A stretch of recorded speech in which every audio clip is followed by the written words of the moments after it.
Hello and welcome back to another video, and this time we are talking about the Sarah Jane Adventures, and I have never actually discussed this on this channel before. I mean, I've briefly discussed it when I talked about Elizabeth Sladen in the Companions ranking, but I've never actually gone into detail on this show and why I think this show is the best Doctor Who spin-off, easily.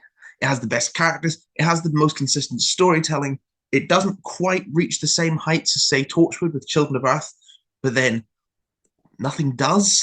I just think it's absolutely sublime. There's so many good stories in here. Really looking forward to talking about this. And it's so much more than just a children's show. I've heard some fans, not admittedly very many, but some just be dismissive of it as well. It's a kids' show. It's a very different audience. You've got to get in the mindset, and maybe you do. But actually, I didn't really watch this show as a child. I certainly wasn't watching it when it was airing. I saw a little bit when I was maybe a teenager, but I immediately connected with it, with the characters. I think it's so much fun. It tackles mature issues in a way that is adult, but also dealing it really well with children and making them all really accessible. I love the way it uses mythology, the way it uses different elements of the Doctor Who world and picks them from Doctor Who universe. We've got Slitheen, we've got Sontarans, we've got lots of different things that are from the Doctor Who playbook. I love the tone. It's very classic Who. I didn't realize till this time when I watched it how very classic Who it actually feels. Not just the 25-minute runtime with the cliffhangers, as that's all superficial, but just the feel of it.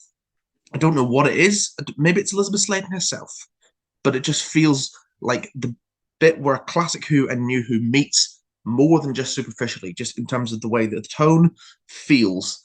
And I really enjoy that. And I honestly think that there's only one per episode of the show. So for that reason, the tiers I've got here are the greatest, fantastic, good, okay, and poor. Because there's only one that is going to go below okay. And that is Invasion of the Bane. This is odd that a show's pilot would be its worst episode, but I think this is comfortably the weakest episode of the show. There is no other story that I actually get as little out of as Invasion of the Bane. And I would probably struggle to recommend to anyone who wanted to start this show to start here. I know that it is the natural jumping on point. I know it was written by Russell T Davies, which means it's probably seen as blasphemy to slag it off in any way. But I just don't get on board with this one. And I think I know a couple of the reasons why. One, don't really like the Bane. I think that the actress they got to play Mrs. Wormwood, I can't remember what her name is right now, but she's fantastic. But the actual Bane themselves, I just don't really think works. Too much CGI, basically, is the crux of my issue there. Some of it's a bit clunky, and I don't think Elizabeth Sladen's do things poorly. I don't think the introduction of Sarah Jane Smith quite does her justice. She's too moody and mardy at the start. I don't really know what the point of that was. I suppose it goes somewhere by the end, but I'm not a huge fan of that decision, especially on the back of School Reunion, to take the character in that direction. And mainly, the main reason this is in poor is Kelsey Hooper. Kelsey Hooper is a right pain in the arse. There is no two ways about that. They knew, even when they were filming it, that this wasn't working. And as a result, she's like out of the final act, basically. And then they never mention her again. They just say, oh, she thinks the whole aliens thing, the supercomputer she saw in your attic and the metal dog in the cupboard, they're all part of her hallucination. She says none of it ever happened.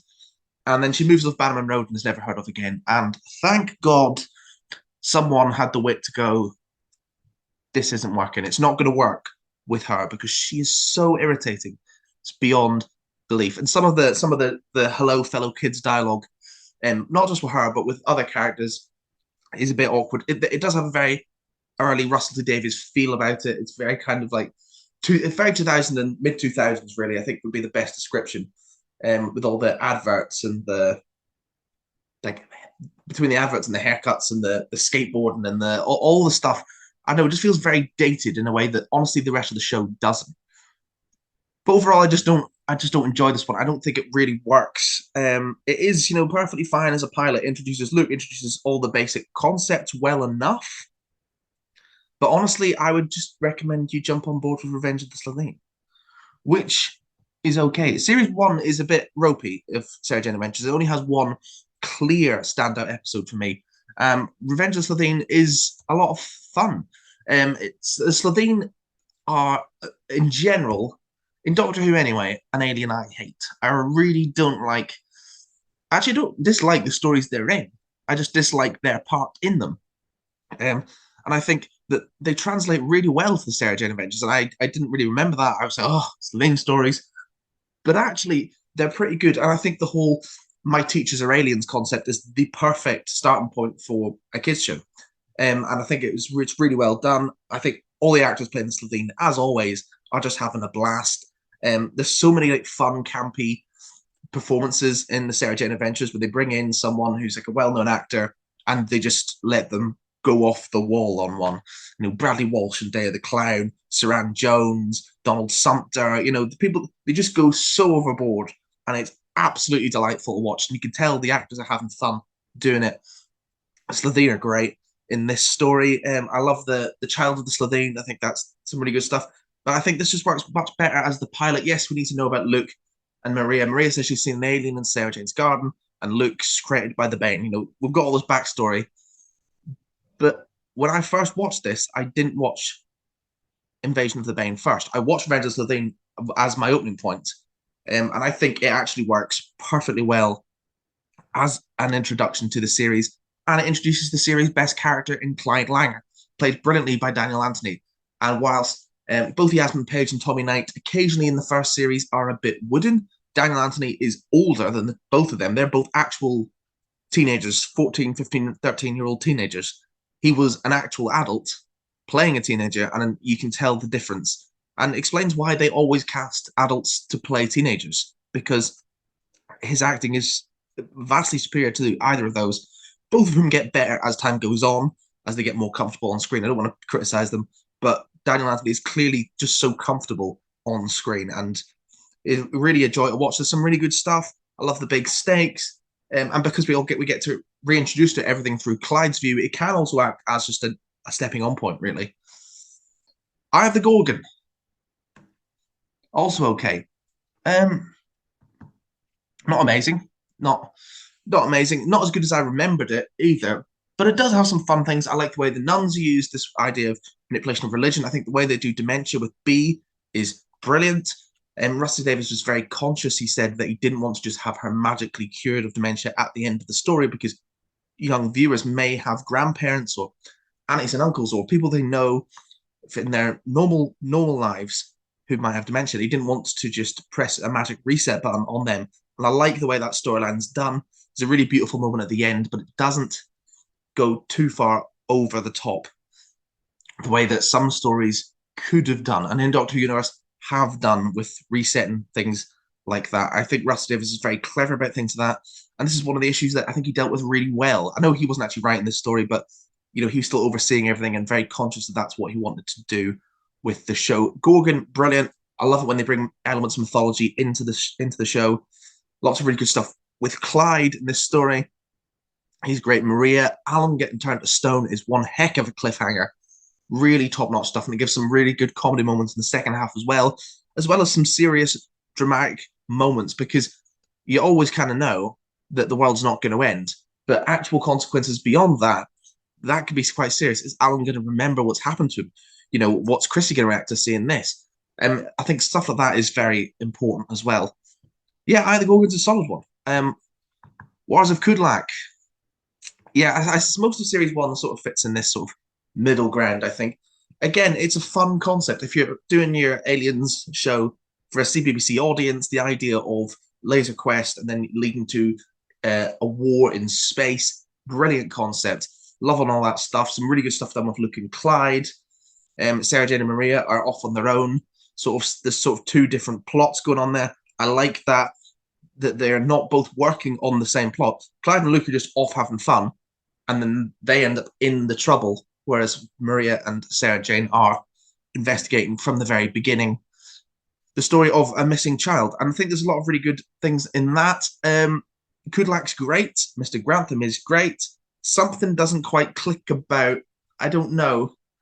There's something in the second half that feels like there should be some more meat to it, I think. I think that's what holds this one back.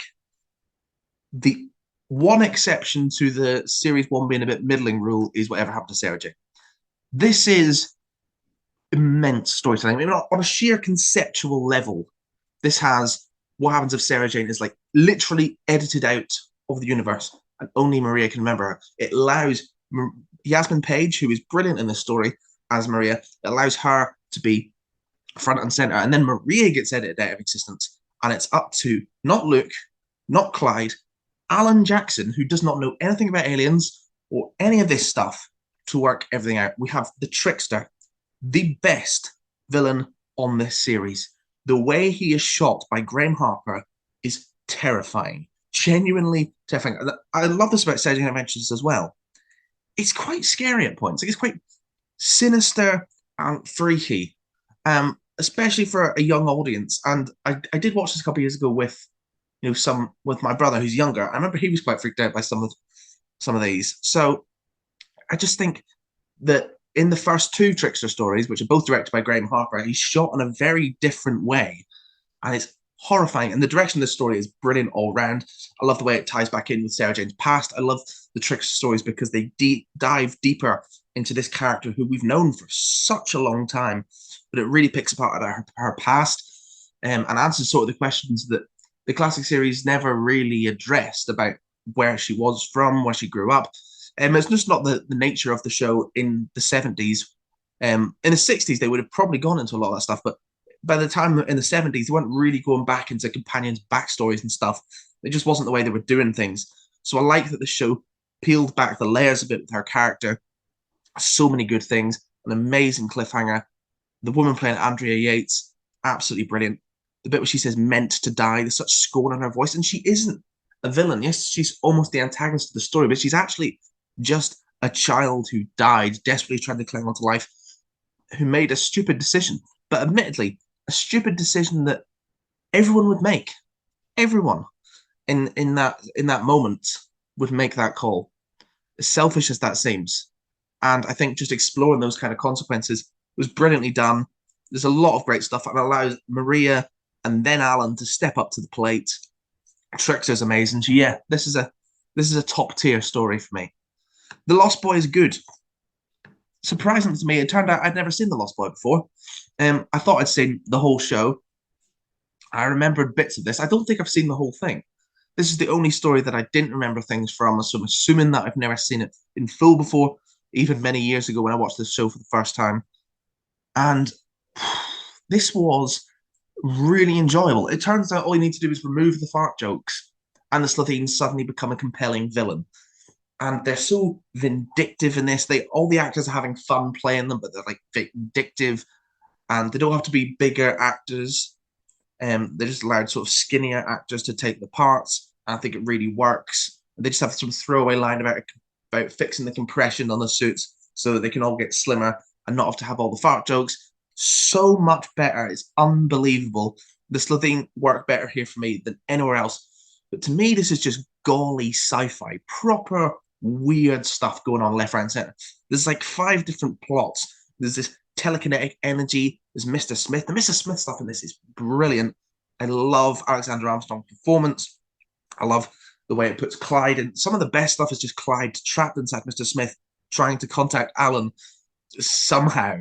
Not really sure how he did it, but it was brilliant. I love Alan's involvement in the story and him dealing with the ramifications of learning about the lifestyle of Sarah Jane and Maria in the last story. I think that's really well done.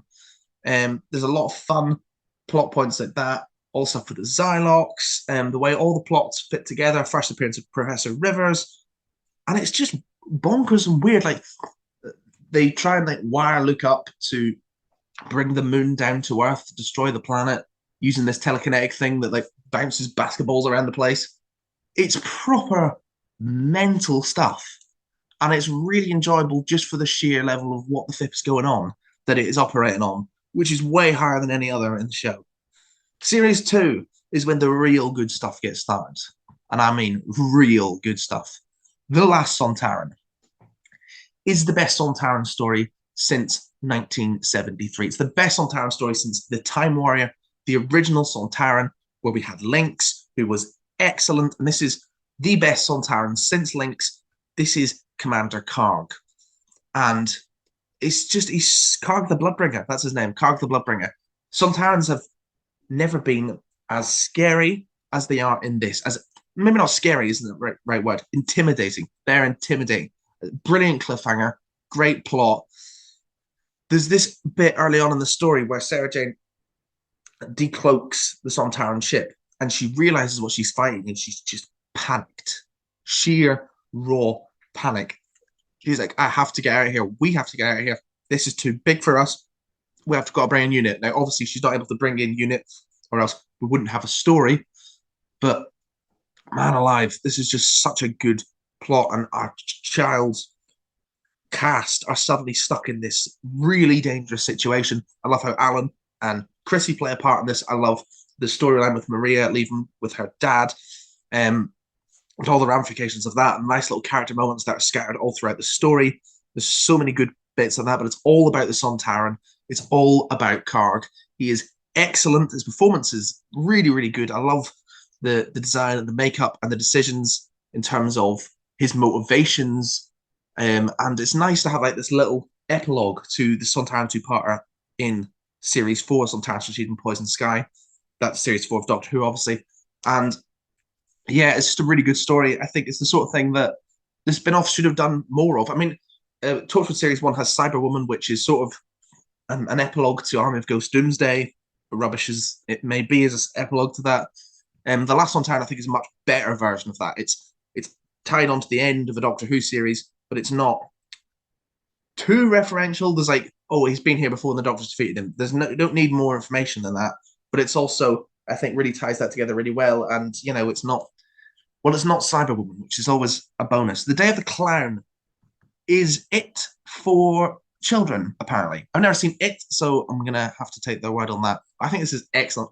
This is probably the first story I remember watching. It was CBBC must have been showing a repeat of it about 10 years ago, and it was so good.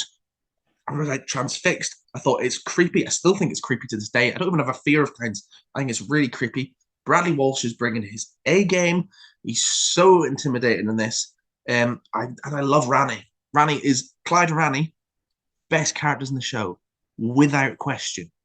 I love Geeta and Haresh. I love the way Rani's introduced. She's sort of like a young Sarah Jane, and that's kind of the way they depict her straight off the bat. The inquisitive nature, the wanting to be a journalist, believing immediately in this extraterrestrial existence. I know Sarah Jane didn't believe, but immediately, but you know what I mean? She's immediately like something weird is going on, something beyond the ordinary is going on. I love all the uses of like creepy laughter, and there's just so many interesting little creative bits they did. I know this story's not for everyone, and I've had some criticisms of it that I think are probably perfectly fine, but I don't agree. I think this is an excellent bit of Sarah Jane Adventures. So good. Secrets of the Stars. Better than Warriors of Kudlak. Yeah, so this is probably the one weak point of Series 2, but it's not bad. Like, Russ Abbott's really fun as Mr. Truman. I don't know anything about star signs, so maybe there's a couple of references that I missed. I mean, I don't even know my own star sign. No interest whatsoever, but it was interesting to see a story about that. I like how Luke not having a birthday, not having a star sign plays in. You know, it's a key part of what he's sort of dealing with in the first episode. It actually plays into the second half.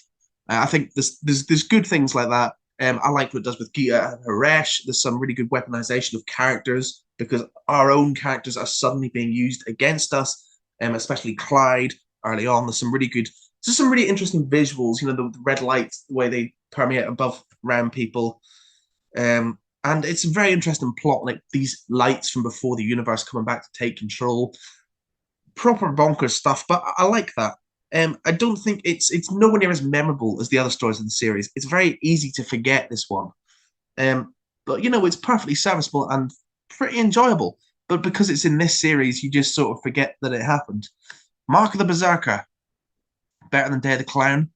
This one was really surprising to me. I remember it being good. I don't remember it being this good. Proper early Buffy concept. I know early Buffy never did anything like that, but just in terms of the pure conceptual level, very mature story as well.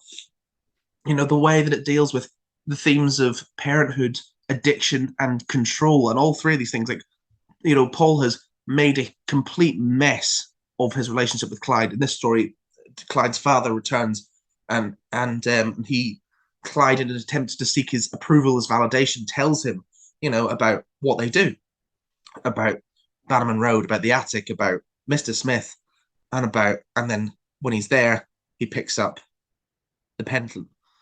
And the pendant is a Berserker pendant, and it makes people do whatever you want them to do. And you can see addiction take hold of Paul Langer, but also his need to fix his relationship with his son, but he doesn't know how to do it, so he uses this mind control on Clyde. He uses it on the people around Clyde to seek Clyde's approval, his validation, and ultimately earn his forgiveness. I think that's really, really well done. I think the performances are great. The Berserker makeup looks brilliant. There's lots of really creepy imagery all throughout the story. The stakes get built up really well. We get not Clyde. We get Alan and Maria back for a bit. That's great. There's lots of good stuff, like Maria and Rani and Alan meeting. That's like two of my favorites getting to meet in that story. A lot of good stuff in that. Dan Anthony gives a real serious performance. There's lots of good stuff in here. I think it's worthy of being in that top column. There's going to be a lot in that top column now, come to think of it, because also in the top column, Temptation of Sarah Jane Smith, better than anything I've got so far. Probably, I think in terms of my favourites, there is one story I would say I prefer on a pure entertainment level to Temptation. But I think purely objectively, this is the best story of the show. The way that it deals with the past, getting to time travel, bringing back the Grask. I didn't mention the Grask in whatever happened to Sarah Jane. I should have mentioned the Grask because it's such a weird little campy element within these quite dark stories. And that's what I love about the Grask. I love the time travel element in this story. I love going back to meet Barbara and Eddie, who are Sarah Jane's parents. Also, the fact that Sarah Jane's mother is named Barbara. Gold. Because Barbara is literally the mother of all female companions who followed. Barbara Wright was the mother of all female companions that followed. It's the same as Human Nature, Family of Blood. John Smith's parents being called Verity and Sydney because of Verity Newman, Verity Lambert and Sydney Newman, sorry, who were the people who created Doctor Who. I think that's just a really nice nod. I don't know if it's even intentional, but it's how I read that. There's some just really brilliant stuff in here. It's still Graham Harper script, so the Trickster's just shot really well. He's really intimidating. I love, just seeing his plan come into action. I love the cliffhanger. It's pure Pyramids of Mars. So the cliffhanger in Pyramids of Mars, if you're not aware, is something changes in the past and they go forward to the future and see what the future looks like. And it's just like a desolate wasteland. And then they have to go back and fix, or, maybe not, it's not fixed because they haven't done nothing wrong yet, but they have to go and ensure that future never comes to pass. This is sort of the same. Sarah Jane she makes a mistake, which is something that doesn't happen very often in the series, but she makes a mistake and she goes to the future and she sees, what has happened. And it's just this desolate wasteland. And Big Ben, there's this amazing shot of Big Ben crushed and collapsed into the ground. And Clyde and Rani this time get really good sort of B-plot in this alternate universe where the humanity is being enslaved by the Trickster. It's so good in the Trickster being able to manifest himself. There's just so many great plot points. The acting from Elizabeth Sladen is amazing. Genuinely amazing stuff. So many good points in this episode. Yeah, this is a really enjoyable one. And The Enemy of the Bane ends the series on a pretty nice note. Now, you might remember I didn't really like the Bane in their original story, Invasion of the Bane. Why does this work? Well, because it focuses more on Mrs. Wormwood, who was the best of the Bane anyway. We don't see much of the Bane in their actual form. When they do, they look better because I just think that Major Kilburn or whatever, it's just a much more interesting version. Best thing about this story is the greatest character in Doctor Who universe comes back for one time only. Nicholas Courtney as Alistair. Sorry. As Brigadier Alistair Gordon Lethbridge Stewart. So much nostalgia packed into his first minute. I love it. It's so good. Like Daleks, Zygons, Cybermen, Axons, he's just listed them off. All sorts of space thuggery. Yeah, no one at unit should be talking down to that man. That man dealt with everything, barely breaking a sweat. I just love seeing him back on screen, and I think what's done with Luke here is really good. What's done with Karg here is really good. The idea of the Eye of Horath and all the plot points in this, I think, are really well done. Gita gets kidnapped for the first time, something that becomes a pretty recurring theme later on down the line. Um, really enjoyable story. Really, really enjoyable story. I don't think it's up in the upper echelons, but it's a really solid way to end Series 2. And by the way, what's that? 2/3 of Series 2 ended up in the top column. So I think that just shows just how good that actually is. Prisoner of the Judoon. Also good. Probably better than The Lost Boy, maybe? Yeah.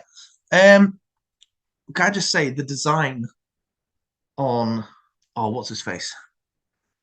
The green one. Oh, how am I forgetting that? You know, the prisoner of the Judoon, Androvax, that's his name. Don't know why that left my mind. Is brilliant and probably what the Silent should have looked like. I love the prosthetics. I love the fact you can still get the performance through it, which is obviously why the new Who went for a more human Silurian design. But there's just so many decent bits in this story that I really like. I love Elizabeth Slade's performance when she's possessed by Androvax. There's some really nice guest cast. I love it with Gita and Haresh playing the Judoon for comedy. Really, really well done. A lot of good jokes that really land in this story. Like, it's just a funny show in general, but a lot of really good jokes in this one. And playing the Judoon up for laughs, which I think really works because they are kind of a comical concept. You know, Space Rhino police. You know, they're a bit trigger happy, yes, but they're very law abiding, like to the letter of the law. And I really enjoyed that element being brought into the story with is his name Tybo? The Judoon who we spend a lot of time with. He's great. Clyde and Rani are brilliant. Luke gets some good stuff as well. So yeah, everyone's pretty much working well in this story. And there's a really good cliffhanger with Mr. Smith about to blow up Bannerman Road because Sarah Jane, possessed by Androvax, has instructed him to. And Luke has to use sort of the computerized logic of Mr. Smith to talk him down by invoking his like overriding principle. Really good stuff.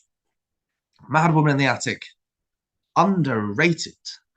Really enjoyable, really different. For considering this was a show essentially aimed at children, it's weird that the show didn't go down the route of not all aliens are awful more often. There's only actually a handful of stories that don't have an outright villain. I'd say this is one of them. Now, Eve is sort of morally grey, but she doesn't understand. She is essentially a child who has never gone anywhere, never grown up, using her hypnotic power or whatever in a way that is, we would see as morally wrong. But she doesn't really see it that way, and she's not a bad person. I love the way the story is framed from the view of this older Rani, perfectly cast older Rani, by the way. And there's just, I love a lot of the little elements like that. We get Sarah Jane's husband, Tom Miller, who comes back into this story. He's later on in, I was like, oh, who is he? Who is he? Who is he? He is the tramp from Deep Breath. And he is, it's Brian Miller, not Tom Miller. Brian Miller, as the guy, I think his name's Tom, who works at this fun fair and who is sort of like looking after Eve. And I love that he gets to go traveling in the stars, just like his wife did at the end of the story. I think that's really nice. Like, things like that just really work for me. I love how the story puts a focus on Rani and her sort of struggle to sort of get out of Maria's shadow, essentially, and feeling like she's just sort of in the background a little bit. Some really good stuff with that. Series 3 begins a trend of putting Luke on the back burner. Like, there's a lot of, because Tommy Knight was doing his A-levels, so there's a lot of stories where he just like disappears for large chunks. So like in Wedding of Sarah Jane Smith, for example, the Doctor keeps taking Clyde and Rani with him and leaving Luke to guard stuff, and then presumably there'd be like a week of filming where he just wasn't there.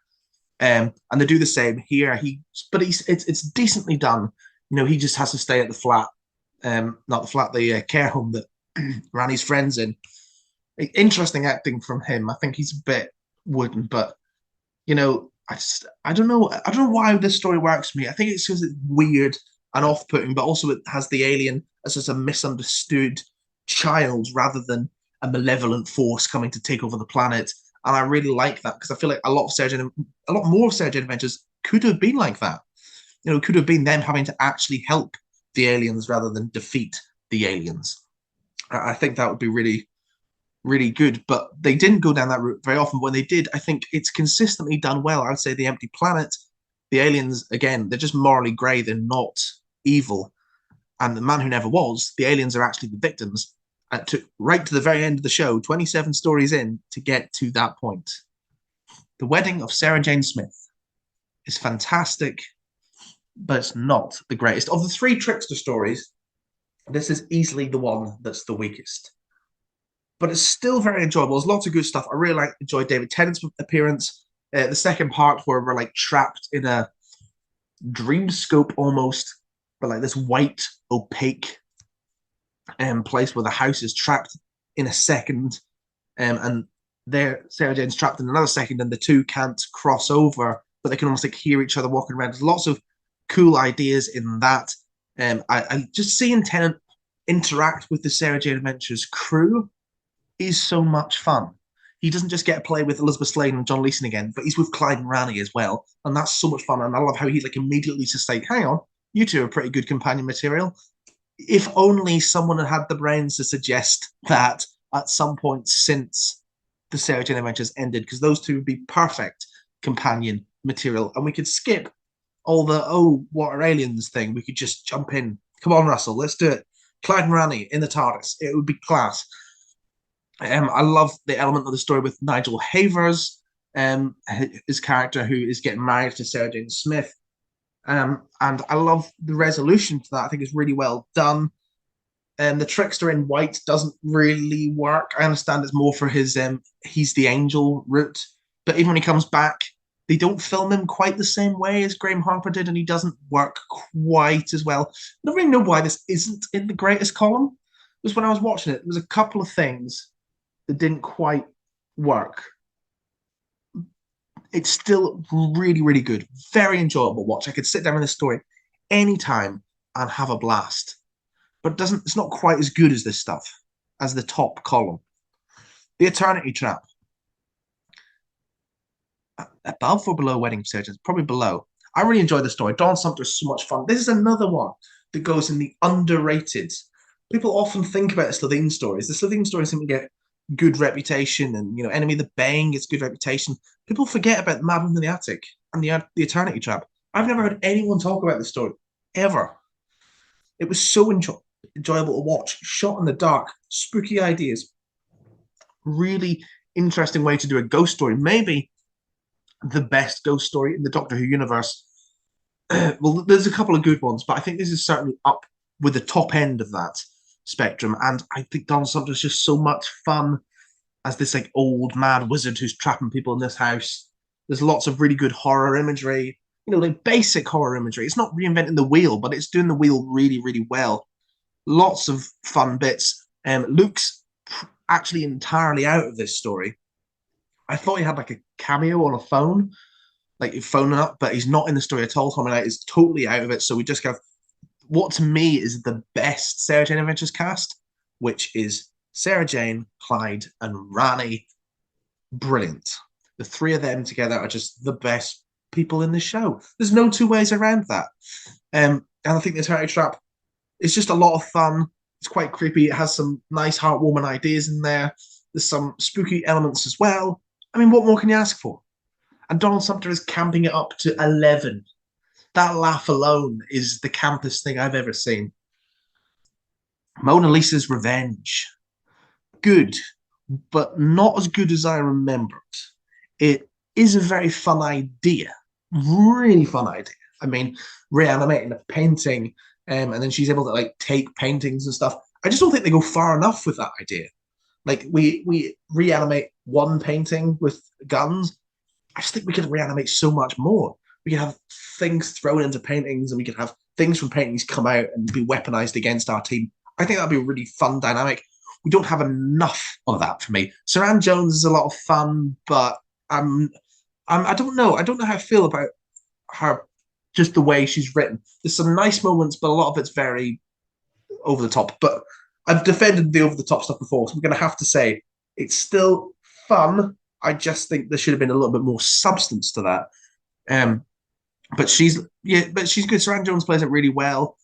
All the guest cast are actually great. Ian Mostiggery's in this, and he's good in it as well as Harders. I, I think the stuff done with Luke is maybe it's some of the better. It's one of the few stories in series 3 that Luke's actually in pretty much the whole story. I'm not sure about him having a fallout with Sarah Jane.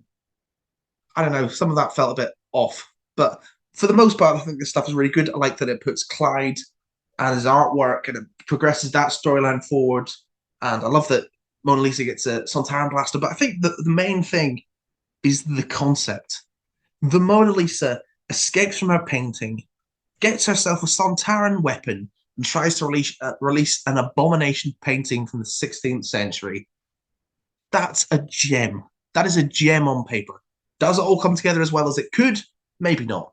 But it's still a lot of fun to watch on the way. And I always have a good time with Mona Lisa's Revenge. Not sure whether Mona Lisa is a Geordie, but you know, we'll go with it. We'll go with it. The Gift. Good, perchance? Yeah. Good or okay? I think good, because I think this has some really good Clyde and Rani stuff in it. Like, again, Luke sort of gets put in the back burner and actually gets ill, which is the explanation of why he just sort of stays in one set and has just sort of like lies on the ground for, you know, I don't know, the entire second episode. But he's in it a fair bit. But it's all about Clyde and Rani at school. They're doing all these like university tests, not university, like they're doing their exams, and Clyde's trying to cheat with K9. There's a lot of fun elements in that sort of B plot.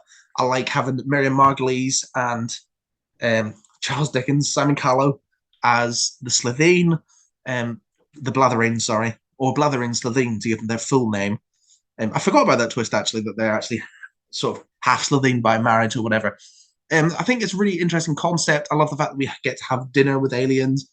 Racweed are pretty cool. This is almost like a story about alien addiction because they don't really want to sell the racweed. They just want to eat it. They're carnivorizing an entire planet for food, which is kind of a scary concept. But then just to fuel their own addiction, which is basically the plot of Children of Earth, but way, way, way less scary. The Nightmare Man. Speaking of scary, this is probably one of the creepiest episodes of the show. Series 4, again, is a real strong story for me. Strong season for me. The Nightmare Man is, you know, it's on the cusp of the greatest tier. There's probably 2 stories in this Series 4 that will be on the cusp of the greatest tier, but don't quite make it.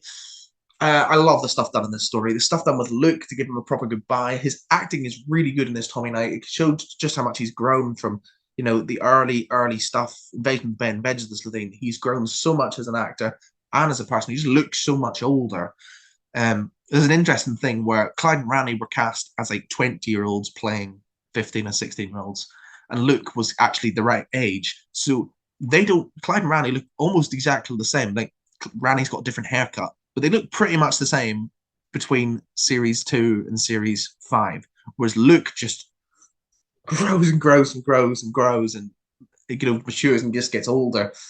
The Nightmare Man's great. Julian Bleach is given so much fun in his performance as the Nightmare Man, but it's genuinely creepy. I love how the way each character's insecurities are played on in those dream sequences. Clyde's of screwing up and not doing anything with his art. And actually being in Luke's shadow seems to be quite a bit, in Sarah Jane's eyes anyway. Rani's of becoming a journalist but having to expose Sarah Jane, and Luke of leaving and of abandonment, essentially, and that maybe Sarah Jane just took him because she had no other choice. Lots of really good stuff like that in sprung throughout this episode. I love the dream jumping, the way they all go into each other's dreams. I just love the way the story is shot. Not shot, but edited together. It's always like 6 months till moving day, 1 week till moving day. Yeah, there's a lot of good jokes, and just a lot of creepy moments that do really good stuff for the character. So yeah, good stuff. The Vault of Secrets is probably good. I do like this one. I always sort of forget about it. It's Return of Androvax. We get the Men in Black. We get some really good fun bits. Androvax jumping around inside Clyde, Rani, Gita, everyone gets to have a go at the old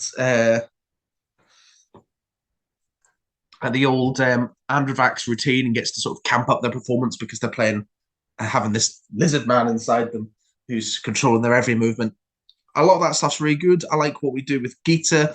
Although as weird, there's some weirdly unfeeling moments towards these people who've had alien encounters from a group of people who have had nothing but alien encounters, sort of treating them like they're idiots. Like, oh, they must be making it up. No one's met aliens. Like, why is Sarah Jane the one doing that? Should she not be kinder to these people? I think there's a bit more empathy than some other things have had that have done similar concepts, but yeah, that felt a bit off to me. But I like the Men in Black. I thought it was what's his face who plays Jarvis and Agent Carter for a bit, but it definitely wasn't him. I don't even know why I thought that. The guy is blatantly slightly American. So, but yeah, just cool concepts, and it's not a huge amount to say about this one. Almost redeeming Androvax, lots of fun body jumping. Yeah, it's decent. My favorite story though is the death of the Doctor. I love this. Absolutely adore this story. And there's probably a multitude of reasons why. Shan Sheath looked cool. I really like the design. It's blatantly someone in a costume. I don't care. Like, I think they're really good. David Bradley's doing the voice of them. That's great. Katie Manning makes this episode. Do I think all the writing as Joe is correct? No, I think Rusty Davies sort of writes her a little bit too much. She talks too much. She's too clumsy and klutzy and silly. A little bit. But I can just sort of go, okay, maybe she became like that in her old age. And whilst it's sort of Joe Grant turned up to 11, I can just deal with it. Because Joe Grant, the best companion in the show, is back. And the moments between her and Matt Smith, oh, they're so beautiful. So well written. Just Russell Davies getting it. This is also just weird because Russell T Davies is writing the 11th Doctor. And he writes him really, really well. That's all it showed me was that it would have been really cool if Russell had continued to write Doctor Who stories, but for Stephen Moffat's Doctors. That would be quite cool. There's a lot of good stuff in this story. Finn Jones is in this. I did not know. I was totally shocked to see him rocking up as Joe Grant's grandson, Santiago. Santiago Jones, presumably. I don't know. Santiago or something. And he's a lot of fun. I like how sort of both Clyde and Rani and him, they sort of like look at each other's lifestyles and like, whoa. He's got the lots of travel and all that stuff. Clyde ran out, but like, oh, we never go anywhere. And then he's like, hang on, you do this all the time, climbing through vents away from aliens. You're like, hang on, what, Clyde? You're on another planet. You've been to space in an alternate dimension. Lots of fun stuff like that. And I love all the references. This is a reference mine, but I don't think feel like it's a reference mine where if you hadn't seen the classic series, you just be like scratching your head. A lot of stuff is just lovely little nods to the past. We get nods to Mask of Mandragora or the Peladon stories because both Joe and Sarah went to the separate times to Peladon with John Pertwee. And then we get the end where sort of memories are weaponized against the Shan Sheath and their sort of method in which they're trying to get inside the TARDIS. And I just love those scenes when you're watching back and you're seeing, stuff from the classic series, and then they use lots of stuff from the Sarah Jane adventures and say all the things that you remember. And I just think it's a really, really, really well done, but also it's a really well done story about death. There's a really brilliant speech from Haresh in the first part where he talks about Sarah Jane being in denial about the death, and where they talk about something that Gita went through after her father died, and the way that different people interact. They think that Sarah Jane's just in denial, but I think it's a really interesting, even though it turns out the Doctor isn't dead, because he's never going to be dead. I just think that the way that he did that story about grief was really mature as well. Among the campiness, pure gall of Russell T Davies going, yeah, and then there's Bluegrass, and the Bluegrass live through some ventilation shaft and they eat pizza. Like, that's pure Russell T Davies, and I love it. So much good stuff in this story. Top notch story. The Empty Planet. Could, but won't. Clyde and Rani are the best characters in the show. So having a story entirely centered around them is just always going to work for me. It just always is. I just think the Empty Planet itself, brilliant concept, so good a concept. Apparently, the CBBC made an entire show about it later on down the line. I'm not actually sure what that show is, but apparently they did. Ashley Mahinder and Daniel Anthony are brilliant. The only downside really is that the kid who they're trying to see, I can't remember what his name is, he's not a great actor. And that sort of, I think, deters a little bit. There's just so many great little character moments. Really fun concept. Don't know how they get between Banman Road and London so quickly. Like several times. Apparently it's just right next to it. And the whole story takes place in the course of what, like 60 minutes? Is it supposed to be? 90 minutes? 90 minutes. And like we watched 50 minutes of action, and there must be a solid hour of travel. So I don't know where the time went, but yeah, it's just a really fun story. A lot of really nice stuff in this. And we get the only Clyde and Rani kiss-ish. Like, some point, the subtext just became the text in regards to their relationship. And I ship it. I can't flip and lie. I don't really usually care about things like that. There's probably only a couple of exceptions, but I do.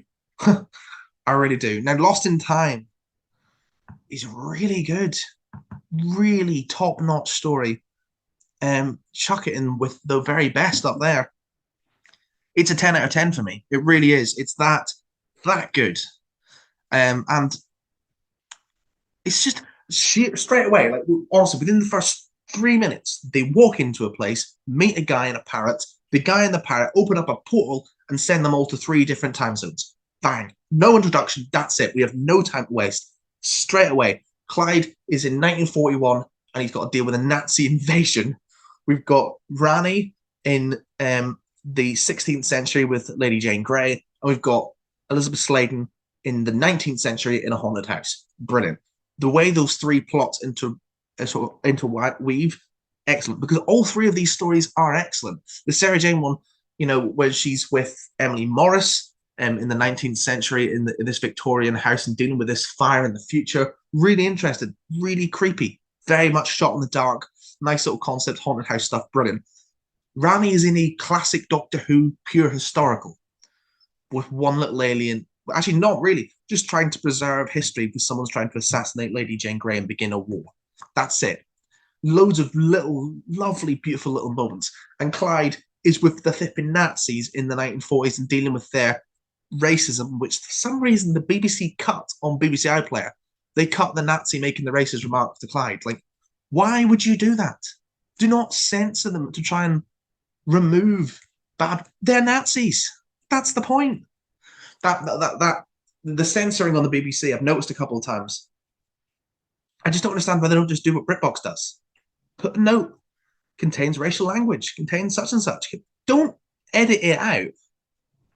It's mind-boggling. Like the editing on Curse of Clyde Langer, where they just removed the name of the tribe because that tribe didn't use totem poles.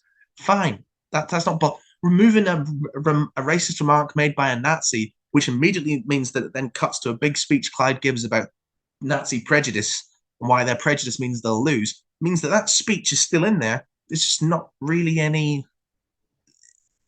There's not really any reason for it unless you've seen the original episode, which luckily I have. So many good plots in this. The way they all weave together, it's almost like a key to time, but like we've got like 50 minutes to do it. Everything moves at a fast pace, a lot of fun dialogue, a lot of good jokes, but just proper crazy stuff as well. And the fact that we get to travel in time is excellent. We don't get to do that enough on this show. And Clyde actually has a line where he says, time travel's awesome. We should do it more often. But that's before he gets abducted by Nazis. And yeah, I think it would be great if they got more chances to do things like this. Bring them back as companions. I'm telling you. Goodbye, Sarah Jane Smith. Ends a really good, maybe the best series of the show, Series 4. I'm torn between Series 4 and Series 2. With a really solid story. Very enjoyable. Campy. Julie Graham's a lot of fun. Luke comes back. and he's pretty good. Again, he's not in a lot of the story because he's probably still studying, but he comes back and he's good. I like a lot of stuff done with Clyde. Elizabeth Sladen acting is brilliant. Yeah, just a lot of fun, this one. I don't have a huge amount to say. I feel like it's been recontextualized because of what happened just a couple of months after this episode aired, where Elizabeth Sladen passed away. Actually, I think when she passed away, this was the last episode that aired. So, these three were sort of aired post her death, as far as I'm aware. And that sort of it does change the way you feel about some of the sadder scenes there, if I'm being totally honest with you.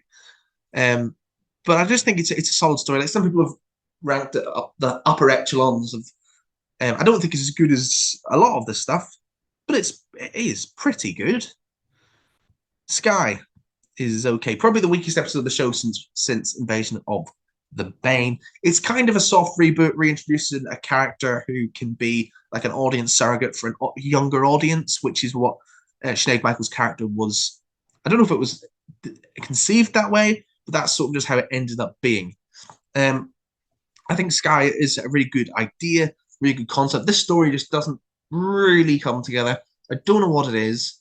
It just feels like normally these stories move along at a really fast pace. This one sort of doesn't, especially in the second half.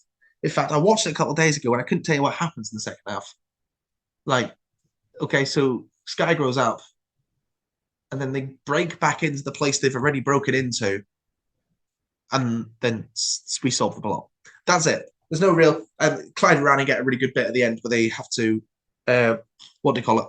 Like a James Bond movie. They've got to take out the rods in a nuclear reactor. I think that's pretty cool. I love the stuff in the first half with baby Sky and Clyde entertaining her. Like, I was a born entertainer. Good stuff like that. But yeah, this story just never did a huge amount for me. It's fine. But as far as the goods of Series 5 go, because the Sky arc never ended, like, I know how it was going to end because I've looked it up, but because it never ended due to Elizabeth Sladen's untimely passing, I think this one probably would have been recontextualized a little bit by the finale. But because when it never went anywhere, it just feels odd. But Series 5 was still absolutely worth airing. Absolutely worth airing, if just for this. The Curse of Clyde Langer is a proper bit of drama. Like, seriously brilliant. 10 out of 10. There's probably 5 stories I would give a 10. 1, 2, 3, 4, 5. Between Death of the Doctor and Lost in Time. These 9.5. That's my assessment of the show. Curse of Clyde Langer is just so good. The way it does the homelessness storyline, the totem pole, the imagery, it's so scary, but not because it's like literally scary, but because you watch all of Clyde's friends turn on him. I think this might have been actually the first episode I watched many years ago. I know I said about Day of the Clown, but maybe I watched this one first. Because I remember I didn't know the characters that well. But even then, it was horrifying watching Rani turn on them. In recontextualizing that, seeing Rani and Sarah Jane, Clyde's mum telling me it was a mistake, the biggest mistake of her life, everyone turning on him and hating him, that was rough. And the way that plays into the homelessness storyline and him meeting Ellie Faber, it's just brilliantly done. I love Sky's role in the story, unaffected by what has happened. I just think this is such a good story. There's a lot of brilliant elements to it. And Daniel Anthony just proves he's one heck of an actor in this storyline. Like, it's done so well. The cliffhanger feels like it's been re-edited by CBBC after it was made. Because the cliffhanger is actually Clyde sort of crying in the doorway in the rain, and then someone coming along and like helping him out. That feels like the cliffhanger resolution. I feel like the original cliffhanger in the script was just him in the doorway alone, because man, that would have been bleak. I feel like the CBBC team were just like, that's too bleak, even for us. That's too bleak. It's just an excellent story, proper brilliant. Love the way that the totem pole plays into it. And yeah, and we get a lot of sort of Clyde being an artist, Clyde being funny, but also Clyde being heartbreaking. And yeah, Really good stuff. The Man Who Never Was ended up as a pretty fitting last story in my eyes. It's probably, I don't know, there? Maybe. We bring back Luke, and I don't know why that makes it feel like a fitting last story. It was probably just intended as a Luke and Sky meet-up story, you know, to sort of meet these two different generations of the Smith family. But the way it turned out as the final story, I think it works really well. I love that we do sort of slavery. The last three stories did child soldiers, homelessness incredibly well. I should have talked about that, actually. The way they talk about homelessness and the way that they deal with it and show it is so mature. And then in the final story, we do slavery.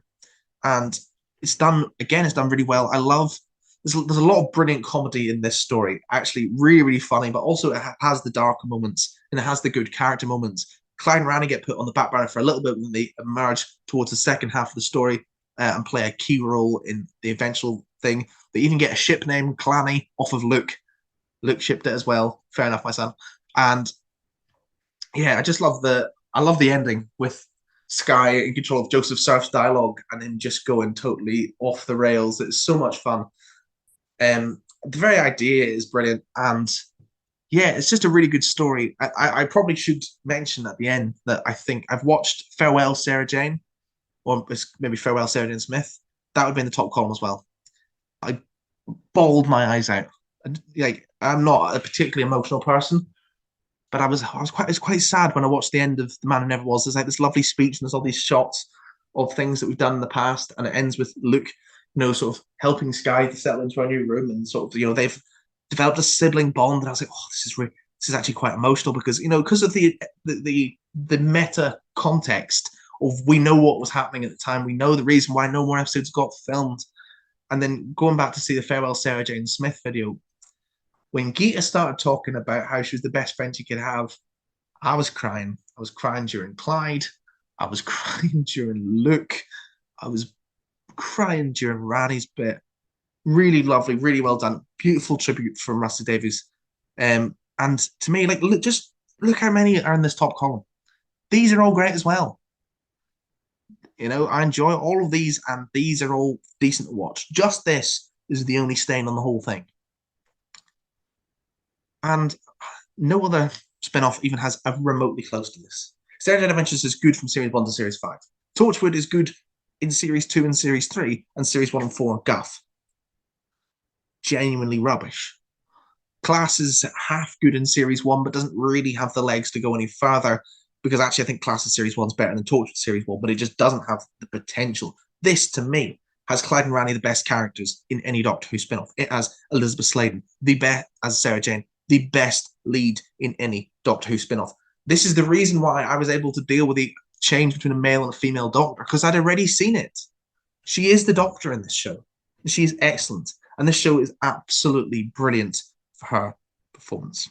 Now, feel free to tell me that I'm absolutely wrong in everything. I just want to hear what your opinions on this show are, if you've managed to stick with this video all the way to its bitter end. And hopefully I'm going to do a companions, not a characters tier list from this show, and basically just sort of rant about how much I love Clyde and Rani. But, you know, it'll be great. It'll be good. I'm going to redo a couple of the episodes rankings for the first and second Doctor, because I've rewatched their eras and I want to get some more thoughts. But thank you for watching, and yeah, adios.